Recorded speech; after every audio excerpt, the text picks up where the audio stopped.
नमो भगवते वासुदेवाय। ॐ नमो भगवते वासुदेवाय। ॐ नमो भगवते वासुदेवाय। हरे कृष्णा। सभी भक्तों को सादर प्रणाम। श्रीमद् भागवतम महापुराण सत्रों की इन श्रृंखला में आज सत्र 378 में सभी भक्तों का स्वागत है। हम सभी यहाँ पर 18,000 श्लोकों वाले श्रीमद् भागवतम महापुराण को अंतर्राष्ट्रीय कृष्ण भावनामृत संघ के संस्थापक आचार्य कृष्ण कृपा मूर्ति श्री श्रीमद् अभय चरणारविंद भक्ति वेदांत स्वामी श्रील प्रभुपाद की पुस्तकों के मार्गदर्शन में भक्तों के संग श्रवण और पठन करने का प्रयास करेंगे। जैसा कि सत्रों का प्रारूप है, वर्तमान विषय वस्तु का संक्षिप्त अवलोकन, तत्पश्चात मंगलाचरण और उसके बाद एक एक श्लोक का वाचन और अनुवाद करने के पश्चात श्रील प्रभुपाद के तात्पर्य के प्रकाश में हम विषय को मनन करते हैं। वर्तमान विषय वस्तु के संक्षिप्त अवलोकन के संदर्भ में यदि हम स्मरण करें तो इस समय कंद 7 अध्याय 8 भाग 3 जो संभवतः इस अध्याय का अंतिम भाग होगा, हम सभी यहाँ पर भगवान नृसिंह देव के द्वारा हिरण्यकशिपु के वध की कथा को श्रवण कर रहे हैं। अध्याय आरंभ होता है प्रहलाद महाराज और हिरण्यकशिपु के संवाद से, क्योंकि शुक्राचार्य के गुरु क्षमा कीजिए गुरु शुक्राचार्य के अ, दोनों पुत्र शंड और अमर्क गुरुकुल में यह देखकर कि प्रहलाद महाराज सहपाठियों को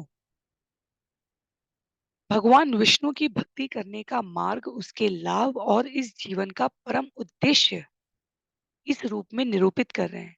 शंड और अमर्क भयभीत हो गए कि हिरण्यकशिपु को यदि यह पता चला तो पहले तो केवल एक प्रहलाद के व्यवहार से वो हम पर इतना क्रुद्ध हो रहे थे, अब तो पूरा गुरुकुल ही भगवान विष्णु की भक्ति करने के लिए उत्प्रेरित हो गया। तो भक्त का ये प्रभाव होता है, भक्त जो कहता है वो लोग अवश्य करते हैं, पर जो भक्त कर रहा होता है वो जीव निश्चित रूप से करके लाभ प्राप्त करते हैं। शंड और अमर्क ने तुरंत हिरण्यकशिपु को सूचित किया। हिरण्यकशिपु ने प्रहलाद को बुलाया। प्रहलाद के मुखमंडल के तेज को देखकर हिरण्यकशिपु ने पूछा, ये तुम किसके बल से इस प्रकार मेरे विरुद्ध ही मेरे ही राज्य में ऐसा आचरण कर रहे हो? और हिरण्यकशिपु को इस प्रश्न को सुनकर प्रहलाद महाराज ने बड़े ही विनीत स्वर में उत्तर दिया, जिसके बल से आप, मैं, अनेकानेक ब्रह्मांड, ये पूरी सृष्टि, ये पूरा जगत पूर्व में भूतपूर्व समय में संचालित हुआ है, वर्तमान में हो रहा है और आगे भी होता रहेगा। मैं उन भगवान विष्णु का उपासक हूँ। हिरण्यकशिपु के क्रोध की कोई सीमा न रही। हिरण्यकशिपु ने उसी समय एक खंबे को, श्लोक संख्या 14 से लेकर 22 तक हम देख सकते हैं, भगवान नृसिंह देव का प्राकट्य होने जा रहा है। जो सामने खंबा था उसको मुष्टि का प्रहार करते हुए कहा, क्या तुम्हारे विष्णु इसमें उपस्थित है या तुम्हारे भगवान उपस्थित है इसमें? और 23 से लेकर 33 तक का जो विषय है उसमें भगवान नृसिंह देव ने खंबे से प्रकट होकर भक्त के विश्वास की, श्रद्धा की, हिरण्यकशिपु के अंत की वहां से प्रस्तुति की है। तो खंबे से निकल कर आते हैं हिरण्यकशिपु के मारने के समस्त समीकरणों को ध्वस्त करते हुए भगवान नृसिंहदेव। तो नृसिंह भगवान की जय। सभी प्रकार के सुबह न मरूं, रात में न मरूं, दिन में न मरूं, रात में न मरूं, अस्त्र से शस्त्र से न मरूं, मनुष्य से न मरूं, पशु से न मरूं, ब्रह्मा जी के बनाए गए सृष्टि के किसी जीव से न मरूं। तो ऐसे अनेकानेक समीकरण हिरण्यकशिपु ने लगाए थे और हमने देखा पिछले सत्र में कि नरसिंह देव ने प्रकट होकर हिरण्यकशिपु के साथ होने वाले युद्ध में तनिक रोमांच उपस्थित करते हुए स्वयं को एक बार ऐसा प्रतीत कराया, देवता भयभीत हो गए। हिरण्यकशिपु नृसिंह देव के ऊपर आक्रमण करने में समर्थ हो गया, पर वो केवल क्षण मात्र का एक कौतुक था, एक आनंद लेने का तरीका था नरसिंह देव द्वारा। और नरसिंह देव ने हिरण्यकशिपु को अपने नाखूनों से, न अस्त्र से न शस्त्र से, तो मारकर उसके पेट में से आंतें निकालकर माला की तरह पहन ली और बहुत ही आश्चर्यजनक स्वरूप के साथ उपस्थित हैं।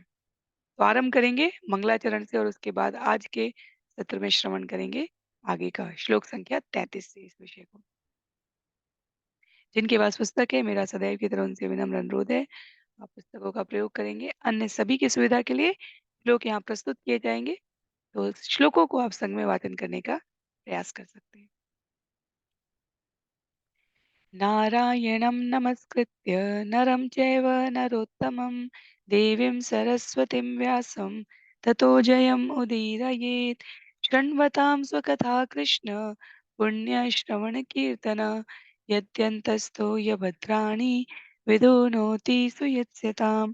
नष्टप्रायेषु भद्रेषु नित्यं भागवत सेवया भगवत्युत्तमश्लोके भक्तिर्भवति नैष्ठिकी। ॐ अज्ञानतिमिरान्धस्य ज्ञानाञ्जनशलाकया चक्षुन्मीलितं येन तस्मै श्रीगुरुवे नमः।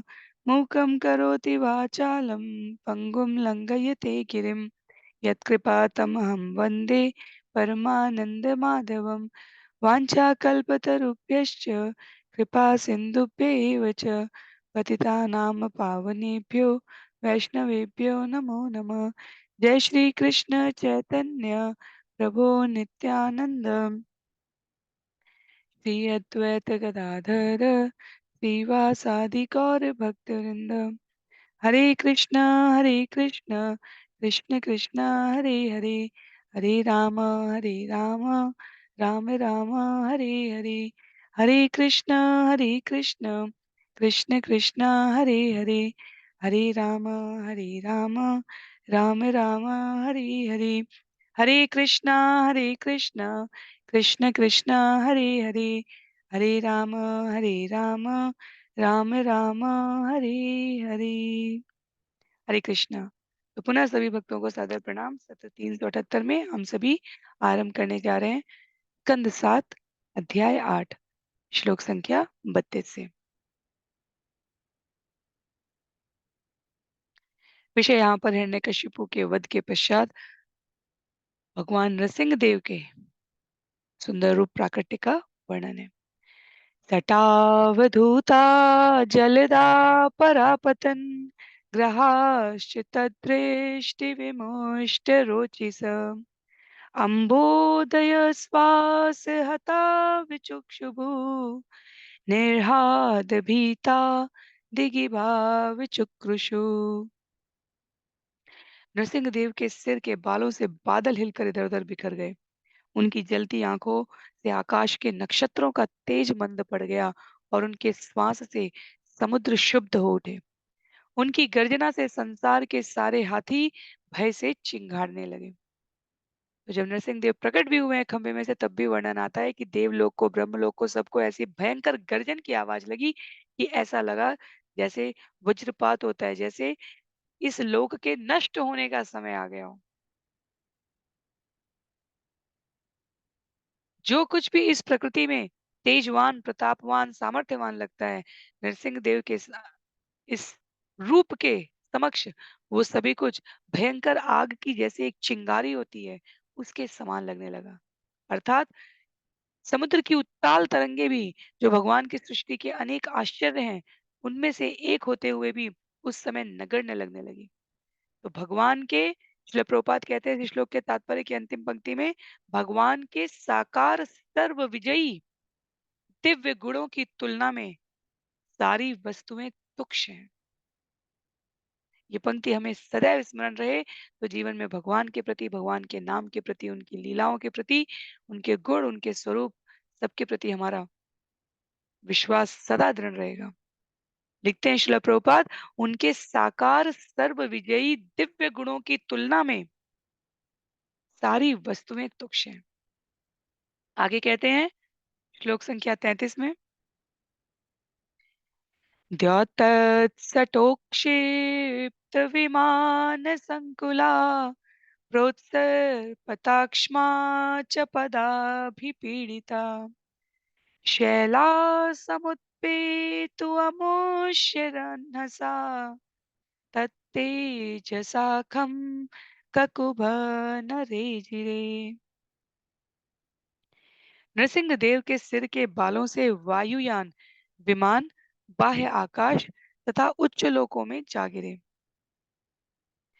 भगवान के चरण कमलों के दबाव से पृथ्वी अपनी स्थिति से छटकती हुई प्रतीत हुई और उनके असह्य बल से सारे पर्वत ऊपर उछल गए। भगवान के शारीरिक तेज से आकाश तथा समस्त दिशाओं का प्राकृतिक प्रकाश घट गया। श्रवण करने में हमें लगता है कि ये कहीं अतिरंजित व्यंजना है, साहित्य की भाषा है। प्राचार्यों का कहना है कि जब भगवान लीला करते हैं, जो कुछ भी घटित होता है वो साकार है, यथार्थ है, जिस रूप में घटित हुआ है बिल्कुल उसका वही अर्थ होता है। भगवान को अभिव्यंजनाओं की अतिरिक्त आवश्यकता नहीं है। जब भगवान के चरण कमलों को, भगवान के नेत्र को, भगवान के मुखारविंद को, भगवान के शरीर को कमलवत कहा जाता है, इससे कमल की महिमा बढ़ती है। भगवान के नाम के अतिरिक्त, नाम के संग, उनकी लीला के संग लगाए गए कोई भी विशेषण, उस विशेषण की महिमा को बढ़ा देते हैं। भगवान तो अपने आप में सदैव दिव्य है। तो श्रील प्रभुपाद कहते हैं, इस श्लोक से पता चलता है, बहुत पहले आकाश में विमान उड़ा करते थे। उच्च लोक हो या अधोलोक हो, अत्यंत विकसित सभ्यता विद्यमान थी। तो ऐसा सोचने का कोई कारण नहीं है कि आज भौतिक रूप से हम सशक्त और अनुभवी हैं। सभ्यताएं हमेशा अपने समय काल में, अपने स्तर पर विकसित रही हैं। वैदिक सभ्यता जो लाखों वर्ष पूर्व से विद्यमान है, जो ब्रह्मांड की सृष्टि के समय से ही विद्यमान है, उसमें भी सभी प्रकार की आधुनिक सुविधाएं और अधिक व्यवस्थाएं थी। इसमें हमें कोई संशय नहीं होना चाहिए। कर्दम ऋषि की कथा में माता देवहूति के संग हम पढ़ते हैं कि वे स्वयं कई मंजिले का उड़ता हुआ विमान उसमें निवास कर रहे थे। आगे श्लोक संख्या 34 में कहते हैं, तत्सभायाम उपवेष्टमुत्तमे नृपासने संवृत तेजसं विभुम् अलक्षितद्वैरथमतिममर्षणम् प्रचण्डवक्त्रं न बभाच कश्चन। अपना पूर्ण तेज तथा भयंकर मुखमंडल दिखाते हुए नृसिंह देव अत्यंत क्रुद्ध होने तथा अपने बल एवं ऐश्वर्य का सामना करने वाले किसी को न पाकर सभा भवन में राजा के श्रेष्ठतम सिंहासन पर जा बैठे। भय तथा आज्ञाकारिता के कारण किसी में साहस न हुआ कि सामने आकर भगवान की सेवा करें। इसीलिए आध्यात्म में कहा गया है, वो गलतियां एक बार को क्षमा कर दी जानी चाहिए जिसका कारण संकोच हो। भय और आज्ञाकारिता में अनुरक्त उपस्थित देवता, अनुचर, सभी प्रकार की विभूतियां, किसी में साहस न हुआ कि भगवान के आसीन होने पर, सिंहासन पर विराजमान होने पर आकर उनकी सेवा कर सके। सिंहासन पर बैठने का विरोध करने का तो कोई सवाल ही नहीं था, क्योंकि हिरण्यकशिपु की ओर से अब और कोई शत्रु लड़ने के लिए बचा ही नहीं था। अर्थात समान रूप से, बिना किसी भेद के सबने भगवान की श्रेष्ठता तुरंत स्वीकार कर ली थी। और हिरण्यकशिपु भी यहाँ पर प्रतीकात्मक रूप से भगवान के कट्टर शत्रु के रूप में है, पर हम सभी को विदित है कि वो और कोई नहीं, जय विजय का जो श्रापित कथा के परिणाम स्वरूप यहाँ पर मर्त्यलोक में आने का उपस्थीकरण का कारण है। उसके वशीभूत होकर हिरण्यकशिपु इस प्रकार का कट्टर शत्रु का भाव रख रहा है। वैकुंठ में वो उनका आज्ञाकारी दास रहा है। तो हिरण्यकशिपु द्वारा इतने श्रम से प्राप्त किए गए सिंहासन पर वास्तव में बैठने के लिए भगवान को किसी अन्य की आज्ञा की आवश्यकता भी नहीं है। हमने श्रवण किया था इसी स्कंद के आरंभ में, कितनी अद्भुत तपस्या की थी हिरण्यकशिपु ने। भगवान को आके हिरण्यकशिपु को मार के उस सिंहासन को प्राप्त करने में कुछ क्षण का समय भी नहीं लगा। श्री विश्वनाथ चक्रवर्ती ठाकुर के कथनों का उल्लेख करते हुए श्रील प्रभुपाद यहाँ तात्पर्य में कह रहे हैं, कभी कभी बड़े संत और ऋषि वैदिक मंत्रों और तंत्रों के द्वारा भगवान को महत्वपूर्ण आसन प्रदान करते हैं, और तब भी भगवान उन आसनों पर विराजित नहीं होते। लेकिन हिरण्यकशिपु पहले वैकुंठ द्वार के रक्षक जय के रूप में था, और यद्यपि वह ब्राह्मणों के शाप से पतित होकर असुर बना था, और यद्यपि हिरण्यकशिपु के रूप में उसने भगवान को कोई वस्तु अर्पित नहीं की थी, तो भी भगवान अपने भक्त तथा दास के प्रति इतने वत्सल थे कि हिरण्यकशिपु द्वारा स्थापित सिंहासन को उन्होंने प्रसन्नता पूर्वक आसन के रूप में ग्रहण किया है। श्रील प्रभुपाद कहते हैं इस श्लोक के तात्पर्य की अंतिम पंक्ति में, यह समझ लेना अत्यंत शुभदायक है कि भक्त अपने जीवन की किसी भी परिस्थिति में भाग्यशाली होता है। तो हिरण्यकशिपु यहाँ असुर के रूप में, राक्षस के रूप में प्रस्तुत है। भगवान को कुछ भेंट स्वरूप नहीं स्वीकार किया, लेकिन भगवान ने हिरण्यकशिपु द्वारा अर्जित सिंहासन को उस प्रसन्नता के साथ स्वीकार किया जिससे हिरण्यकशिपु को अपने भीतर अंतःस्थल में किसी प्रकार का क्षोभ न हो। तो भक्त खड़ा है यहाँ पर, जय विजय खड़े हैं यहाँ पर वास्तव में हिरण्याक्ष के रूप में विजय और हिरण्यकशिपु के रूप में जय, भगवान से प्रतीकात्मक रूप से क्रोध, विरोध, विद्रोह, युद्ध करने के भाव में। पर दोनों पक्षों को अंदर से विदित है कि हम कोई और नहीं, सेवक और स्वामी, दास और आराध्य के संबंध के साथ अनुप्राणित है। आगे श्लोक संख्या 35 में कहते हैं, निशाम्य लोक त्रयमस्तकज्वरम तमादिदैत्यम हरिणा हतं हृदे प्रहर्ष प्रहर्ष वेगोत् कलिताननामुः प्रसून वर्षे ववृषु सुरस्य। हिरण्यकशिपु तीनों लोकों का सिर दर्द बना हुआ था। अतएव जब स्वर्ग में देवताओं की पत्नियों ने देखा कि इस महान असुर का वध भगवान के हाथों से हो गया है, तो उनके चेहरे प्रसन्नता के मारे खिल उठे। देवताओं की स्त्रियों ने स्वर्ग से भगवान नरसिंह देव पर पुनः पुनः फूलों की वर्षा की। आतताई में और भक्त में यही अंतर है। वैसे तो बहुत सारे अंतर हैं, पर ये उनकी अनुपस्थिति और उपस्थिति के रूप में ये अंतर है। आतताई का आना दुख का कारण और जाना मंगल कारक होता है। भक्त का आना और जाना दोनों शुभ कारक है। पर यदि आतताइयों के व्यवहार के विरुद्ध देखें तो आने में जितनी शुभता है, जाने में उतनी ही व्याकुलता हो जाती है। हिरण्यकशिपु मारा गया। इस उत्साहपूर्ण घटनाक्रम के पश्चात सभी के द्वारा अब अलग-अलग लोकों से प्रसन्नता व्यक्त की जाएगी। तो सबसे पहले देवताओं की स्त्रियों ने स्वर्ग से भगवान पर पुष्प वर्षा की है, इसका उल्लेख है। जैसा कि हम देख सकते हैं श्लोक संख्या 34 से लेकर 39 तक ये नरसिंह देव की विजय पर हर्षोल्लास व्यक्त किया जा रहा है। श्लोक संख्या 36 में, तदा विमानावलिभिर्नभस्थलं दिदृक्षतां संकुलमासनाकिनाम् सुरानकादुन्दुभयोत जग्निरे गन्धर्वमुख्या ननृतुर्जघुस्त्रिय। उस समय भगवान नारायण का दर्शन करने के इच्छुक देवताओं के विमानों से आकाश फट गया। देवतागण ढोल तथा नगाड़े बजाने लगे, जिन्हें सुनकर देवलोक की स्त्रियां नाचने लगी और गंधर्वों के मुखिया मधुर गान गाने लगे।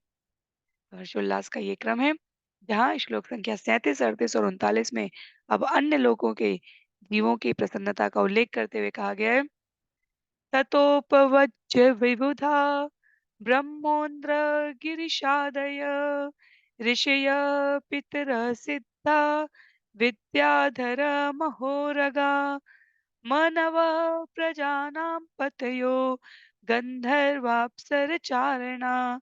तो पुनः मैं यहाँ पर तीन लोगों, तीन पंक्तियों के साथ एक श्लोक मिला है।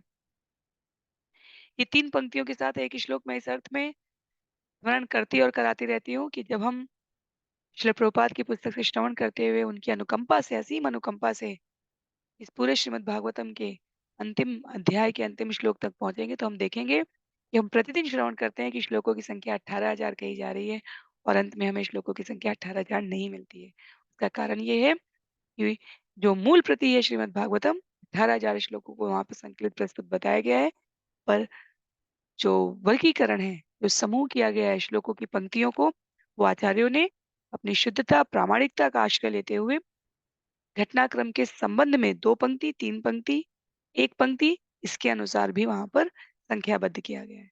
तो संख्या समान न होने का अर्थ ये नहीं है कि विषय अपूर्ण हो गया या विषय की प्रामाणिकता में संशय है। इसको आचार्य स्पष्ट करते हैं कि ये विषय के घटनाक्रम के कथाक्रम के अनुसार अलग प्रकार से किया गया वर्गीकरण हो सकता है।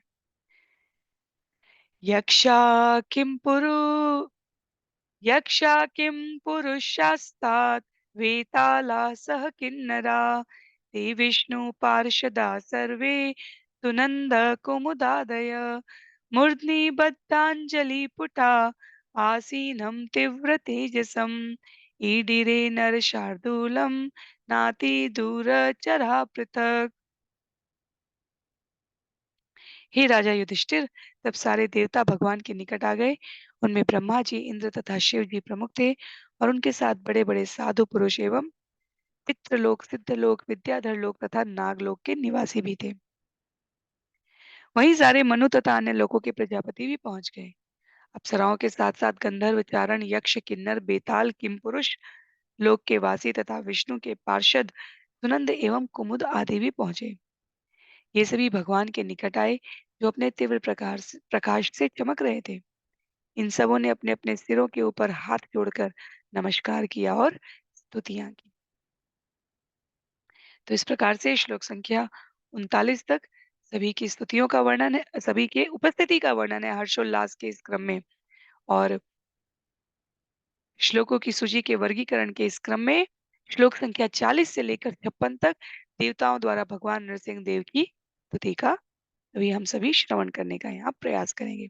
तो ब्रह्मा है, इंद्र हैं, भगवान शिव हैं, देव, गंधर्व, चारण, विद्याधर लोक के निवासी हैं, सिद्ध, यक्ष, नाग, पितृलोक, मनु, किमपुरुष लोक के निवासी हैं। आरंभ करते हैं श्री ब्रह्मा जी के श्लोक से।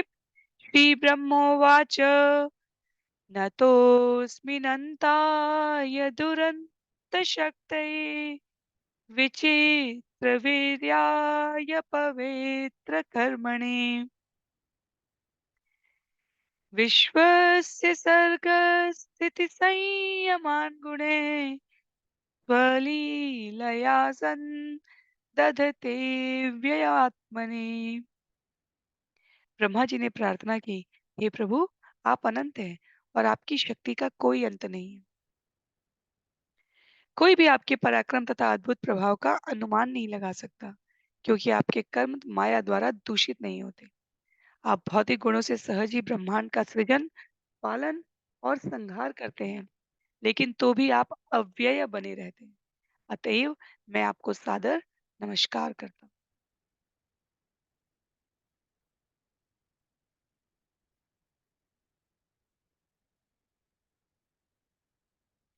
जितने भी ऐसे प्रकार के विशेषण होते हैं, अनंत, असीम, निस्सीम, अपार, अद्भुत, वो भगवान के अतिरिक्त और अन्य किसी के लिए भी इतने उपयुक्त नहीं है। ब्रह्मा जी आरंभ भी करते हैं ये कहकर कि आपके कार्यकलाप तो सदैव अद्भुत होते हैं। आप अनंत हैं। आपके पराक्रम और अद्भुत प्रभाव का कोई अनुमान नहीं लगा सकता। जो हिरण्यकशिपु और हिरण्याक्ष पूरे जगत को, सृष्टि को इस प्रकार से आतंक करके भगवान को दिव्य लीला करने का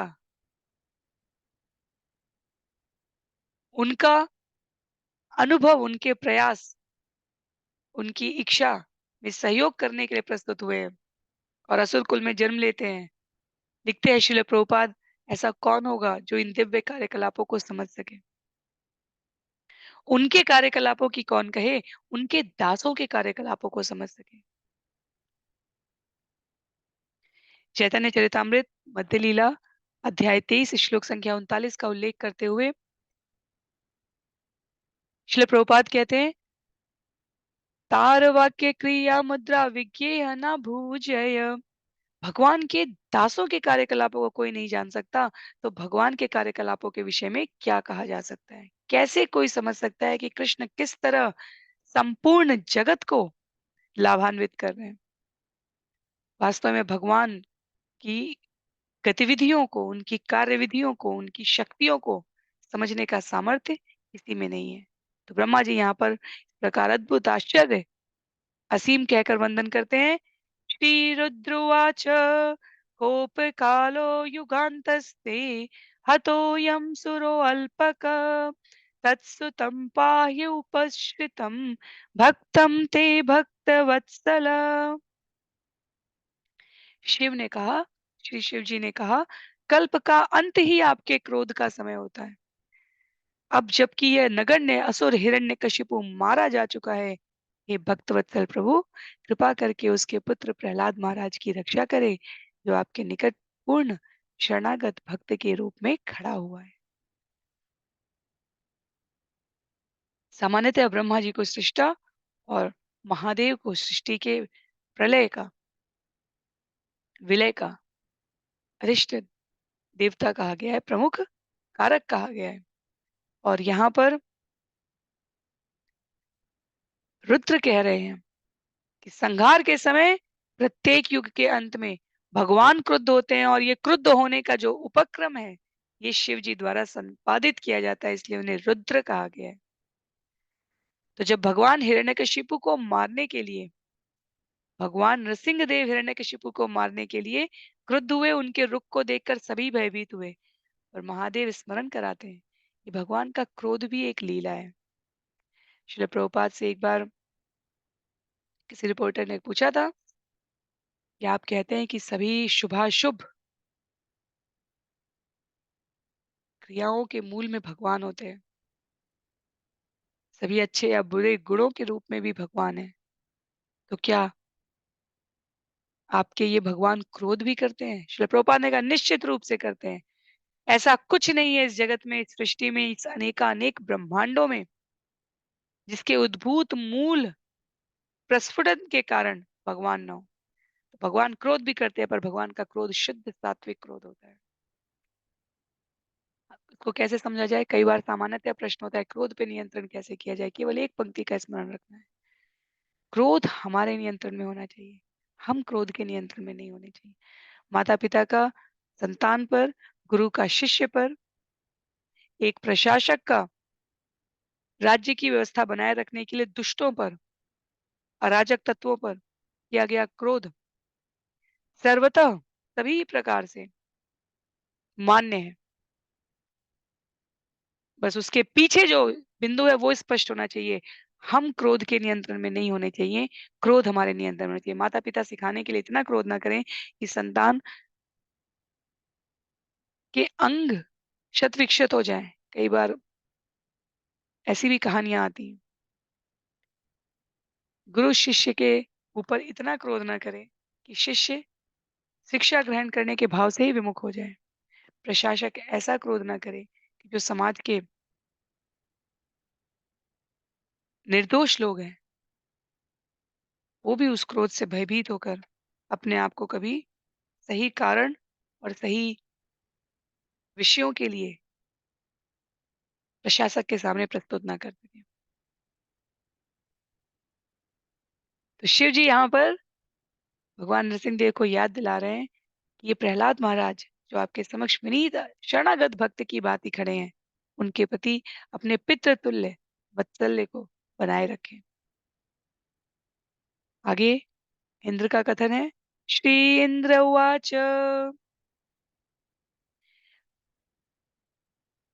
प्रत्यानीता परं भवता त्रायता न स्वभागा दैत्याक्रान्तं हृदयकमलं तद्गृहं प्रत्यबोधि कालग्रस्तं कियद्धित अहो नाथ शुश्रुताम ते मुक्तिस्तेषां नहि बहु मता नारसिंहा परे किम। राजा इंद्र ने कहा, हे परमेश्वर, आप हमारे उद्धारक तथा रक्षक हैं। आपने दैत्य से हमारे वास्तविक यज्ञ भाग, जो वास्तव में आपके हैं, लौटाए हैं। क्योंकि असुर राज हिरण्यकशिपु अत्यंत भयानक था, अतः आपके स्थायी निवास हमारे हृदय उसके द्वारा विदित हो चुके थे। अब आपकी उपस्थिति से हमारे हृदयों से निराशा तथा अहंकार अंधकार दूर हो गए हैं। हे प्रभु, जो लोग आपकी सेवा में सदैव लगे रहते हैं, उनके लिए सारा भौतिक ऐश्वर्य तुच्छ है, क्योंकि आपकी सेवा मोक्ष से भी बढ़कर है। वे जब मोक्ष की भी परवाह नहीं करते, तो काम, अर्थ तथा धर्म के विषय में क्या कहा जाए। तो इंद्र यहाँ पर कहते हैं, आपने हमें हमारे भाग को, जो यज्ञ में सात्विक पुरुषों द्वारा, मनुष्यों द्वारा किया जाता है, उसे वापस लौटाकर हम पर अपनी अनुकंपा की। आगे ऋषियों का कथन है, और एक साथ बहुवचन में प्रयोग करते हुए यहाँ पर कहा गया है, श्री ऋषय ऊचु त्वं नस्तप परममाथ यदात्म तेजो येनेदमादि पुरुषात्मगतं ससक्त तद्वे प्रलुप्तं ममुनाद्य शरण्यपाल रक्षा गृहीत्वा उषा पुनर्नवमंस्था। सारे उपस्थित ऋषियों ने उनकी इस प्रकार स्तुति की। हे प्रभु, हे शरणागत पालक, हे आदि पुरुष, आपने हमें पहले जिस तपस्या की विधि का उपदेश दिया है, वह आपकी ही आध्यात्मिक शक्ति है। आप तपस्या से ही भौतिक जगत का सृजन करते हैं। यह तपस्या आप में सुप्त रहती है। इस दैत्य ने अपने कार्यकलापों से इसी तपस्या को रोक सा रखा था। किंतु अब हम लोगों की रक्षा करने के लिए आप जिस नृसिंह देव के रूप में प्रकट हुए हैं, उससे तथा इस असुर को मारने से तपस्या की विधि का फिर से अनुमोदन हुआ है। भगवान तपस्या से प्राप्त होते हैं, स्नेह की तपस्या से प्राप्त होते हैं, नाम श्रवण की तपस्या से प्राप्त होते हैं, नवदा भक्ति की विधियों में संस्तुत प्रक्रियाओं की तपस्याओं से प्राप्त होते हैं। ऋषि कहते हैं यहाँ पर, ये तपस्या न केवल सामान्य जीवों को आपकी शरणागति का लाभ उठाने में सहायक होती है, अपितु आप में स्वयं अनेकों प्रकार से प्रस्तुत होती है, दिखती है। क्योंकि विचार करके यदि हम सभी देखें, तो भगवान ने अध्याय 5 श्लोक संख्या 29 में कहा है कि जितने भी यज्ञ हैं, उसका परम भोक्ता मैं हूँ। तो सृष्टि में यज्ञ एक प्रकार से रोक दिए गए थे। इसलिए यहाँ पर ऋषि कह रहे हैं कि इस असुर को मारने से तपस्या की विधि का फिर से अनुमोदन हुआ है। उसी विधि का, उसी कार्यकलाप का, उसी तपस्या को जो इसने रोक सा दिया था। तो एक प्रकार से पुनः पुष्टि हुई है इस बात की कि आत्म साक्षात्कार हेतु मनुष्य के मूल जीवन संबंधी उपदेश के रूप में तपस्या की संस्तुति की गई है। वाणी की तपस्या, मनसा वाचा कर्मणा तपस्या जिसे कहा गया है, अध्याय 17 में 3 प्रकार की तपस्याओं के बारे में। श्लोक संख्या 44 में पितर ऊचु श्राद्धानि नोदि बुभुजे प्रसभं तनूजे दत्तानि तीर्थसमयेऽप्यपिबत्तिलाम्बू तस्योद्धरान्नखविदीर्णवपाद्य आक्षत् तस्मै नमो नृहरये अखिलधर्मगोप्त्रे। पितृलोक के वासियों ने प्रार्थना की, हम ब्रह्मांड के धार्मिक नियमों के पालनकर्ता भगवान नृसिंह देव को सादर नमस्कार करते हैं। आपने उस असुर को मार डाला है, जो हमारे श्राद्ध के अवसर पर हमारे पुत्रों पौत्रों द्वारा अर्पित बलि को छीनकर खा जाता था, और तीर्थ स्थलों पर अर्पित की जाने वाली तिलांजलि को भी पी जाता था। हे प्रभु, आपने इस असुर को मारकर अपने नाखूनों से इसके पेट को विदीर्ण करके उसमें से समस्त चुराई हुई सामग्री निकाल ली है। अतएव हम आपको सादर नमस्कार करते हैं। तो जितनी भी प्रकार की कर्मकांड की विधियों में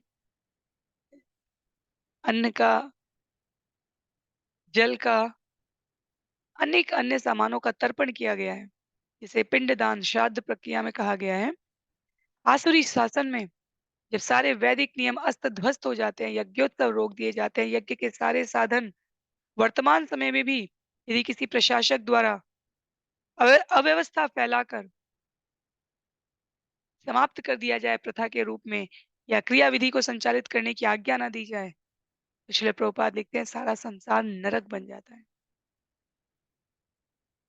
तो जब इस प्रकार अवतरित होकर नृसिंहदेव के रूप में भगवान ने हिरण्यकशिपु को मारा, तो हर व्यक्ति को संतोष, शांति, यहाँ शब्द प्रयोग हुआ है, हर व्यक्ति को चैन मिला, चाहे वो किसी भी लोक का क्यों ना हो। आगे सिद्धलोक के प्राणियों द्वारा भगवान की स्तुति करते हुए कहा गया है, श्री सिद्धाऊचु यो यो गतिम योग सिद्धाम। तो यहाँ पर दूसरा मीटर प्रयोग करेंगे हम लोग। यो यो गतिम योग सिद्धाम साधु हर्षि योग तपो बलिना नानादर्पं तनखैर्विदधात् तस्मै तुभ्यं प्रणतास्मुरसिंह। सिद्धलोक के वासियों ने प्रार्थना की, हे भगवान नृसिंहदेव, हम लोग सिद्धलोक के निवासी होने के कारण अष्टांग योग में स्वतः सिद्ध होते हैं। तो भी हिरण्यकशिपु इतना दुष्ट था कि उसने अपने बल तथा तपस्या से हमारी सारी शक्तियां छीन ली थी। इस तरह वह अपने योग बल के प्रति घमंडी हो गया था। अब आपके नखों से इस दुष्ट का वध हो जाने के कारण हम आपको सादर नमस्कार करते हैं। सिद्धलोक के वासी पहले से ही अनेकों प्रकार की अड़िमा लघिमा सिद्धियों में युक्त हैं। बिना वायुयान के एक स्थान से दूसरे स्थान पर गमन करना हो, पर हिरण्यकशिपु अपनी घोर तपस्या के कारण सिद्धलोक के वासियों को भी मात करके वहां उत्पात करने लगा था। इसलिए जब हिरण्यकशिपु का वध भगवान ने किया है, तो सिद्धलोक के वासी भी राहत का अनुभव कर रहे हैं।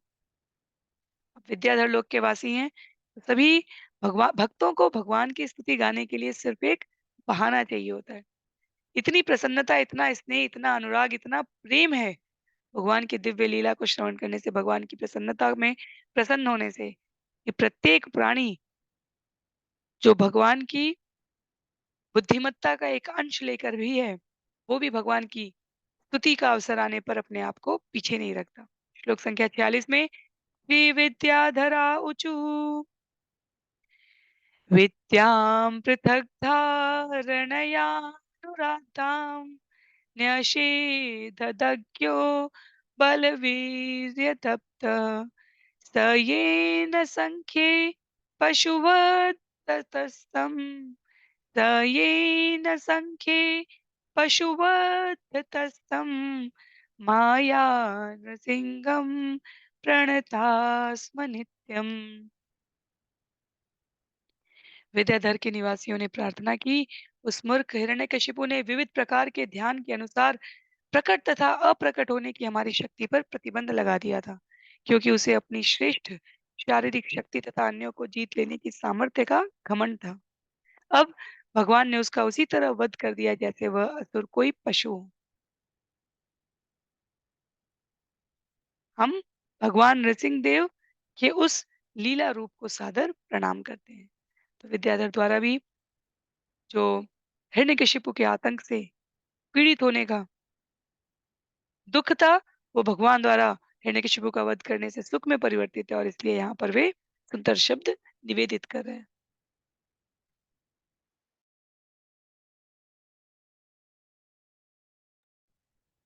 श्रीनागावचुः येन पापेन रत्नानि त्रिरत्नानि हितानि न त्वत्तक् तद्वक्षपाटनेनासां दत्तानंद नमोस्तु ते। नागलोक के वासियों ने कहा, अत्यंत पापी हिरण्यकशिपु ने हम सब के फणों की मणियां तथा हम सब की सुंदर पत्नियां छीन ली थी। अब चूंकि उसके वक्षस्थल को आपने अपने नाखूनों से विदीर्ण कर दिया है, अतएव आप हमारी पत्नियों की परम प्रसन्नता के कारण हैं। इस तरह हम सभी मिलकर आपको सादर नमस्कार करते हैं। हर कोई किसी न किसी रूप में असुरों की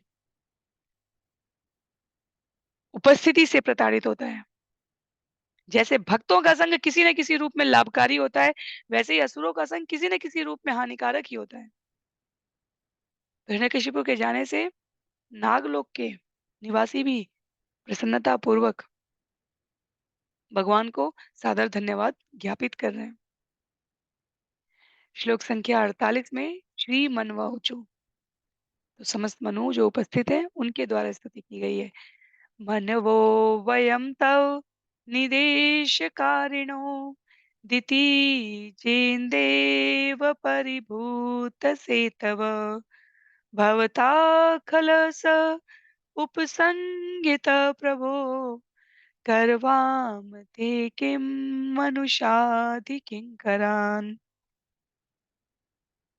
समस्त मनुओं ने इस प्रकार प्रार्थना की, हे प्रभु, हम सारे मनु आपके आज्ञा पालक के रूप में मानव समाज के लिए विधि प्रदान करते हैं, किंतु इस महान असुर हिरण्यकशिपु की क्षणभंगुर श्रेष्ठता के कारण वर्णाश्रम धर्म पालन विषयक हमारे नियम नष्ट हो गए थे।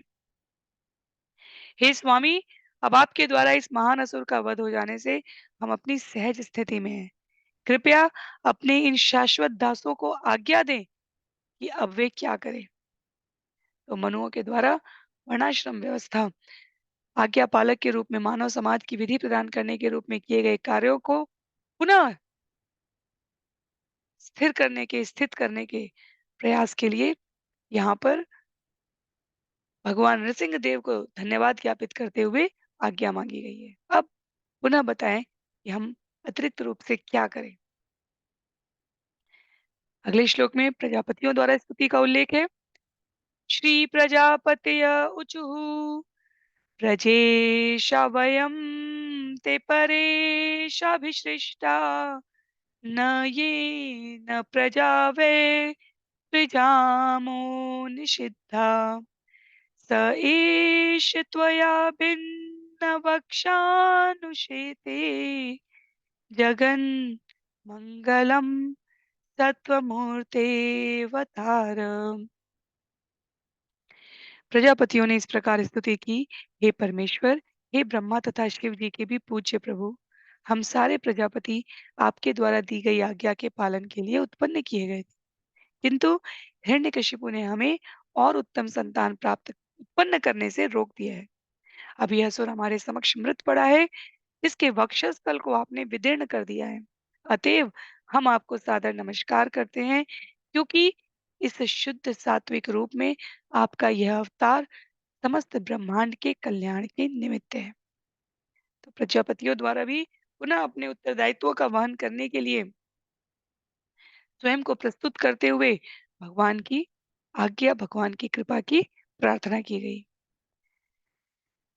अगले श्लोक में श्री गंधर्वाउचुः वयं विभूते नटनाट्य गायका येनात्मसाद्वीर्यबलोजसा कृता स एष नीतो भवता दशामिमां किमुत्पथस्त कुशलाय कल्पते। गंधर्व लोक के निवासियों ने प्रार्थना की, हे भगवान, हम नाच तथा अभिनय में गायन द्वारा आपकी सेवा में लगे रहते थे, किंतु इस हिरण्यकशिपु ने अपनी शारीरिक शक्ति तथा पराक्रम से हमें अपने अधीन बना लिया था। हम आपके द्वारा यह इस अब आपके द्वारा यह इस अधम दशा को प्राप्त हुआ है। भला हिरण्यकशिपु जैसे कुमार्गगामी के कार्यकलापों से हमें क्या लाभ हो सकता। तो गंधर्व लोक के निवासी कहते हैं कि हम जिस नृत्य गायन के द्वारा आपकी सेवा में लगे रहते थे, आपकी आज्ञा का पालन करते थे, हिरण्यकशिपु के पतन के पश्चात पुनः हमें वो आनंद प्रदान करने के लिए हम आपके कृतज्ञ हैं। आगे श्लोक संख्या 51 में श्रीचारणा उचुः हरे तवाङ्घ्रिपङ्कजं भवापवर्गमाश्रिता यदेष साधु यक्ष्यस्तव्ययासुर समापित। चारों लोक के निवासियों ने कहा, हे प्रभु, आपने उस असुर हिरण्यकशिपु को विनष्ट कर दिया, जो सारे निष्कपट पुरुषों के हृदयों में आतंक बना हुआ था। अब हमें शांति मिली है। हम सभी आपके उन चरण कमलों की शरण ग्रहण करते हैं, जो बद्ध जीव को भौतिक कल्मश से मुक्ति दिलाने वाले हैं। तो नरसिंह देव ने अपने नरहरि रूप में दुष्टों का वध करके जो निष्कपट भक्तों के मन में अशांति उत्पन्न थी, उसका नाश कर दिया। श्रील प्रभुपाद कहते हैं, इसी प्रकार ये कृष्ण भावनामृत आंदोलन का प्रसार उन भक्तों के लिए जो संसार भर में अनेकों संकटों और अवरोधों का सामना करते हैं, पर भगवान के आज्ञाकारी दास के रूप में भक्ति पूर्वक उनकी सेवा में उद्यत रहते हैं, उनकी प्रसन्नता के लिए स्थापित किया गया है। आगे श्लोक संख्या 52 में श्री यक्षा ऊचुः वयमनुचर मुख्याय कर्मभिस्ते मनोज्ञत इह दिति सुतेन प्रापिता वाहकत्वम स तु जन परितापम तत्कृतं जानता ते नरहर उपनीत पंचतां पंचविश।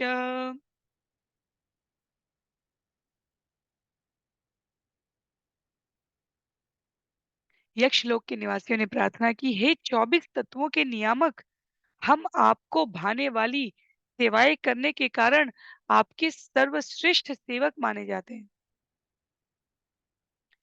फिर भी दिति पुत्र हिरण्यकशिपु के आदेश पर हमसे पालकी ढोने का कार्य लिया जाता था। हे नृसिंह देव, आप ये जानते हैं कि इस असुर ने किस तरह सबों को कष्ट पहुंचाया है, किंतु अब आपने इसका वध कर दिया है और इसका शरीर पंच तत्वों में मिल गया है। तो भगवान को 24 तत्वों के नियामक के रूप में संबोधित करते हुए यक्षलोक के निवासी कहते हैं, हम आपकी सेवा में थे, जो हमारी प्रसन्नता का और हमारे जीवन के उद्देश्य का कारण था। पर हिरण्यकशिपु ने हमें पालकी ढोने के लिए प्रयोग किया। कहने का अर्थात यह है, अर्थ यहाँ पर कि आसुरी प्रवृत्ति के लोगों को पहचानने का एक और तरीका ये है, वो भगवान की भक्ति नहीं, स्वयं की भक्ति ढोंग, पाखंड, आडंबर में जीवों को अनुरक्त कर लेते हैं। आगे श्लोक संख्या 53 में किम पुरुष क्षेत्र के निवासियों द्वारा स्तुति करते हुए कहा गया है, श्री किम पुरुषाऊचुः वयम किम पुरुषास्तवम तू महापुरुषश ईश्वर अयम कुपुरुषो नष्टो धिकृत साधु भी यदा। किम पुरुष लोक के निवासियों ने कहा, हम शुद्र जीव हैं और आप परम नियामक महापुरुष हैं, अतएव हम आपकी समुचित स्तुति कैसे कर सकते हैं। जब भक्तों ने तंग आकर इस असुर का तिरस्कार किया, तो आपने इसका वध कर दिया। किम पुरुष लोक के बारे में हम सभी ने स्कंद 5 में जब अलग अलग लोगों की विस्तार पूर्वक प्रस्तुति श्रवण कर रहे थे, तब वहां पर वर्णन था। श्रील प्रभुपाद यहाँ पर श्रीमद् भगवत गीता के उन प्रसिद्ध श्लोकों को स्मरण करते हुए कहते हैं, यदा यदा हि धर्मस्य ग्लानिर्भवति भारत अभ्युत्थानमधर्मस्य तदात्मानं सृजाम्यहम् परित्राणाय साधूनां विनाशाय च दुष्कृतां धर्म संस्थापनार्थाय संभवामि युगे युगे। तो भक्तों को कभी भी अभक्तों के आसुरी कार्यकलापों से विचलित नहीं होना चाहिए, अपितु भगवान के सत्यनिष्ठ भक्त के रूप में अपने नियमों पर अटल रहना चाहिए और आश्वस्त रहना चाहिए कि आसुरी कार्यकलापों से उनकी भक्ति कभी घटेगी नहीं और समयांतर पर भगवान निश्चित रूप से उपस्थित होकर उनका मंगल, उनका कल्याण करेंगे। श्लोक संख्या 54 में श्री वैतालिका ऊचु सभासु सत्रेषु तवामलं यशो गीत्वा सपर्यां महतीं लभामहे यस्तामनेषि द्वशमेष दुर्जनो दृष्ट्या हतस्ते भगवन्यथामय। वैतालिक लोक के निवासियों ने कहा, हे प्रभु, सभाओं तथा यज्ञ स्थलों में आपके निर्मल यश का गायन करने के कारण प्रत्येक व्यक्ति हमें आदर प्रदान करता था, किंतु इस असुर ने हमारे उस पद को छीन लिया था। अब हमारा बड़ा भाग्य है कि आपने इस महान असुर का उसी तरह वध कर दिया जिस प्रकार कोई भीषण रोग को अच्छा कर देता है। सभी को स्मरण रखना चाहिए, संपूर्ण ब्रह्मांड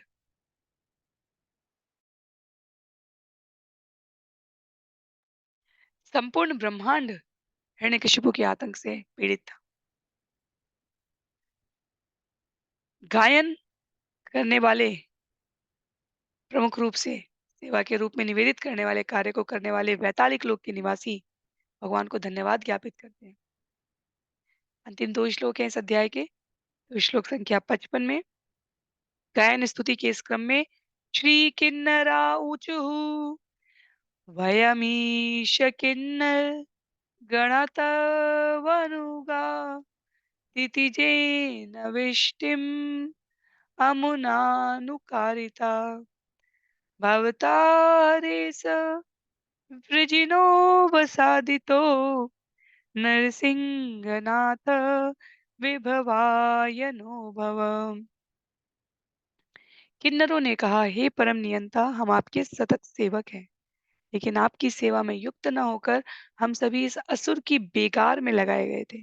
अब आपने इस पापी का वध कर दिया है, अतएव हे नरसिंह देव, हे स्वामी, हम आपको सादर नमस्कार करते हैं। कृपा करके हमारे संरक्षक बने रहें। तो प्राणियों को ऐसा लगा कि अब तो हमारी समस्या समाप्त हो गई, तो कहीं भगवान चले ना जाएं, जैसे माता कुंती को लगा। हिरण्यकशिपु के इस क्रम में ही हस्तिनापुर में हमने देखा था कि किस प्रकार पांडवों को राज सिंहासन पर आसीन करने के पश्चात भगवान द्वारका के लिए प्रस्थान कर रहे हैं और माता कुंती कहती हैं, वो सुख भी त्याज्य है जिसमें आप उपस्थित नहीं है, और वो दुख भी अत्यंत आनंददायक था जिसमें आप थे गोविंद। तो यहाँ पर इसीलिए किन्नर कहते हैं, आप हमारे संरक्षक बने रहें। हिरण्यकशिपु को मारना एक बात है, पर आप हमारे संरक्षक बने रहें। तो अंतिम श्लोक है इस अध्याय का, श्लोक संख्या 56 में कहा गया है, श्री विष्णु पार्षदा ऊचु अद्येततद् नररूप अद्भुतं ते दृष्टं न शरणं। क्षमा कीजिए, एक बार फिर से करते हैं। अद्वैततेतत् हरिनरूपमद्भुतं ते दृष्टं न शरणात् सर्वलोकशर्मा तोयं ते विधिकर ईश विप्रस्त तस्येदं निधनम् अनुग्रहाय विद्यम। विष्णु के वैकुंठ लोक के पार्षदों ने यह प्रार्थना की, हे स्वामी, हे शरणदाता, आज हमने नरसिंह देव के रूप में आपके अद्भुत रूप का दर्शन किया है, जो समस्त जगत में सौभाग्य लाने वाला है। हे भगवान, हम यह समझते हैं कि हिरण्यकशिपु आपकी सेवा में रत रहने वाला जय ही था, किंतु उसे ब्राह्मणों ने शाप दे दिया था, जिससे उसे असुर का शरीर प्राप्त हुआ था। हम समझते हैं कि उसका मारा जाना उस पर आपकी विशेष कृपा है। तो भक्त भगवान को समझता है, भगवान उसे ऐसी सामर्थ्य देते हैं। विष्णु लोक के पार्षद कहते हैं कि हिरण्यकशिपु ने अपने रोल को, अपने अभिनय को बिल्कुल सही रूप में प्रस्तुत किया, और आपने भी उसको प्राप्त श्राप को वरदान में बदलते हुए इस इस जन्म से, इस योनि से मुक्ति दिला दी। तो हम समझते हैं, क्योंकि विष्णु के पार्षद हैं, तो वो विष्णु के अन्य पार्षद जय और विजय के बारे में समझते हैं। वो कहते हैं, हम समझते हैं कि उसका मारा जाना उस पर आपकी विशेष कृपा है। कथा के रूप में जय विजय ने किस प्रकार सनत सनंदन सनातन सनत कुमार को वैकुंठ के 7वें द्वार पर, जहां सिर्फ प्रवेश करते ही भगवान के दर्शन होते, वहां रोक दिया था, और कुमारों द्वारा ये कहे जाने पर कि आप हमें भगवान के दर्शन से क्यों रोकना चाहते हैं, जय विजय ने किंचित परिहास में कह दिया, शंख चक्र गदा पद्म चार भुजाधारी जिस प्रकार के भगवान का स्वरूप आपको अंदर दिखेगा, वो तो वैकुंठ के प्रत्येक पार्षद का स्वरूप है। आप भगवान विश्राम कर रहे हैं, आप हमारे वचनों का सम्मान करते हुए यहीं से हमारे दर्शन करके लौट जाइए, और ये अपने आप में अत्यंत बड़ी धृष्टता रही, जिसके परिणाम स्वरूप जय और विजय को ये शरीर प्राप्त हुआ है। तो इसलिए यहाँ पर उस भाव को समझते हुए अन्य विष्णुदूत कहते हैं, भगवान का हिरण्यकशिपु का वध किया जाना एक प्रकार से उस पर विशेष कृपा ही थी। इस प्रकार श्रीमद् भागवतम के सप्तम स्कंद के भगवान नरसिंह देव द्वारा असुर राज का वध नामक 8वें अध्याय की यहाँ पर समाप्ति हो रही है। तो किसी भी प्रकार की सहमति हो, असहमति हो, किसी बिंदु को आप और अधिक स्पष्ट करना चाहें, तो अपने विचार इस वीडियो के कमेंट बॉक्स में या जहाँ व्हाट्सएप ग्रुप से, टेलीग्राम से आप जुड़े हुए हैं, वहाँ से प्रेषित कर सकते हैं। तो अगले सत्र में हम सभी आरंभ करेंगे स्कंद 7 अध्याय 9, प्रहलाद द्वारा नृसिंह देव को प्रार्थनाओं से शांत करना, क्योंकि ये आसान कार्य नहीं है। भगवान बिल्कुल अ, आश्चर्यजनक रूप में उपस्थित है। 55 श्लोकों वाले अगले अध्याय को लोग अगले सत्र में श्रवण करना आरंभ करने का प्रयास करेंगे। आज के लिए सत्र को यहीं पर समाप्त करते हैं। श्रील प्रभुपाद की जय, श्रील गुरुदेव की जय, अनंत कोटि वैष्णव वृंद की जय, श्रीमद् भागवतम महापुराण की जय। हरे कृष्ण।